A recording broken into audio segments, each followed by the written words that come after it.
సత్యదేవత ప్రార్థన.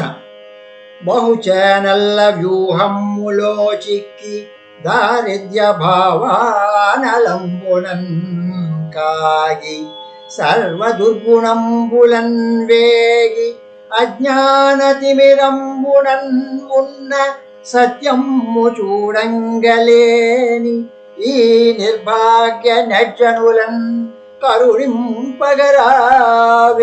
ఈ దుష్ట నికృష్ట విశృంఖలా సభ్య నగ్నత్వ ఘాతక వీడియో కర్తల అదృశ్య దైత్యులను బంధించి శిక్షించి నిర్జించినంతని సత్యస్వరూపము కన్నులను నిలిపి కావంగరావే.